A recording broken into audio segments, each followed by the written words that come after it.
ہے اس میں بڑی بڑی نظمیں ہیں. پرانے بچوں کو یاد تھا لب پہ آتی ہے دعا بن کے تمنا میری، لیکن اب آج نئے انداز سے آپ سنیں گے جن پر ہمارے ان عزیز محترم مولانا بلکہ عزیزم ہیں جاوید صاحب، اسی طرح عزیزم امتیاز صاحب، اسی طرح معراج صاحب ہمارے، اور ان کے جو نگراں ہیں مولانا عبدالباری صاحب ندوی، الطاف صاحب، ان حضرات نے مل کر جو محنت کی ہے ہمیں خود کا رشک آ رہا ہے اس پر کہ یہ پہلی دفعہ شاید اس سری نگر میں ہو رہا ہے. ممکن ہے سری نگر سے باہر بھی اس طرح کی مجلس نہ ہوئی ہو. تو اس لیے یہ جو ہمارے مجلس میں اس وقت بائیں طرف میرے دائیں طرف ہمارے بڑے حضرات ہیں اور ہمارے ہم عمر کے بھی ہوں گے چھوٹے بھی ہوں گے، انہیں میری گزارش یہ ہے کہ وہ دل جمیل کے ساتھ اس مجلس کو سنیں گے اور بچوں کو خوب حوصلہ افزائی کریں گے اور اس طرح ان کے ساتھ پیش آئیں کہ یہ بچے آئندہ جا کر ہم سب کے لیے سری نگر نہیں بلکہ عالمی طور پر ہماری طرف سے یہ ترجمان بنیں گے. بزرگوں، شاعری کی دو قسمیں ہیں، بڑی دو قسمیں. ایک قسم شاعری کی وہ ہے جس میں انسان خود بھی تباہ ہو جاتا ہے، سننے والوں کو بھی تباہ کر دیتا ہے. یعنی اس کا تعلق عام طور پر خیالات ایسے آ جاتے ہیں شاعر کے ذہن میں جن خیالات کو جب وہ ظاہر کرتا ہے وہ غلط جذبات سے کرتا ہے اور اس کی وجہ سے سامعین کا دل و دماغ بھی خراب ہو جاتا ہے. ان کے ذہنیت کے اندر جو ہے وہ منفی اثرات پڑتے ہیں، بلکہ ان کی زندگی میں ہی منفی اثرات پڑتے ہیں. لیکن ایک شاعری وہ ہے جس کے بارے میں احادیث کے اندر جس کے بارے میں تعریف کی گئی ہے، ان من الشعر لحکمہ، شعر نظم اسمس کا چیز بنو، یہ قرآن کے اندر بھی موجود ہے. اشکوشر صاحب نیاد والشمس وضحاہا، والشمس وضحاہا، آگے کیا ہے والقمر اذا تلاہا والنہار اذا جلاہا. پھر یہ صورت اچھے پچکن ہا ہا ہا ہا یہ اشارہ دیوان کی اگر صحیح شاعری کرو، صحیح طرز اس پر بناؤ کلام نظم اس میں اور اس میں اللہ کی تعریف ہو، اس میں اللہ کے رسول کی تعریف ہو تو یہ بہت بڑی ترجمانی ہوتی ہے. مثلا میں ایک مثال دیتا ہوں حضرت فاطمہ کی.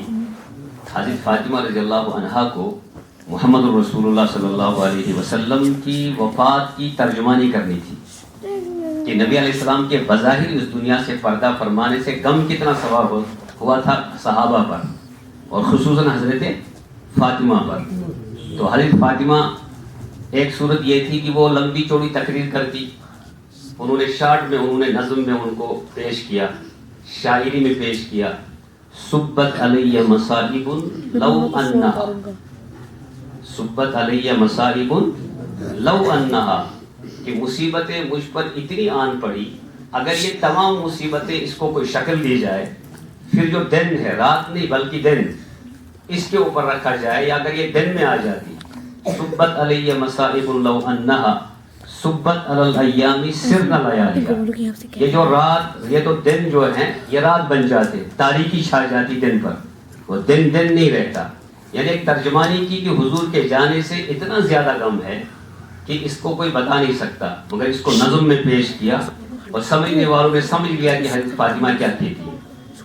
اور اس طرح کی دسیوں قسم کی شاعری ہے. میں ابھی چلتے چلتے پڑھ رہا تھا، ایک شاعر ہے غالباً یہ میر کا ہے، بارش صاحب کو پتا ہوگا، اس کو بہت دور کی کوئی بات کہنی تھی، نہ جانے کہاں سے کہاں انہوں نے پہنچا دیا.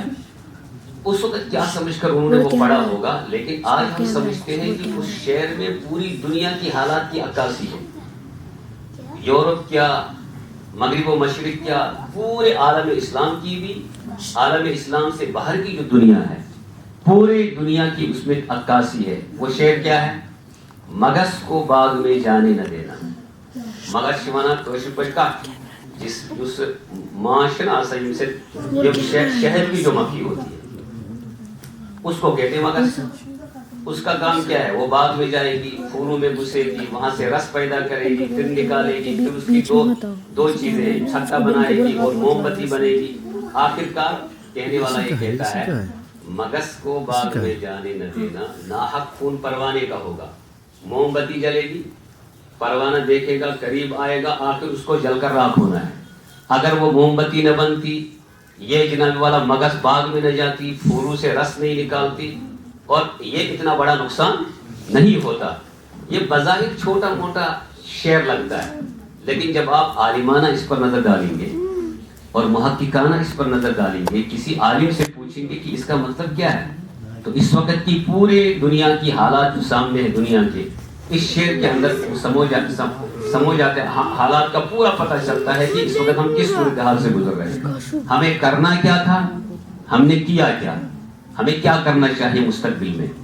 جب یہ اس طرح کے اشعار ان بچوں کے ذہن میں جائیں گے اور ان کو ازبر یاد کرائیں گے، خصوصاً علامہ اقبال.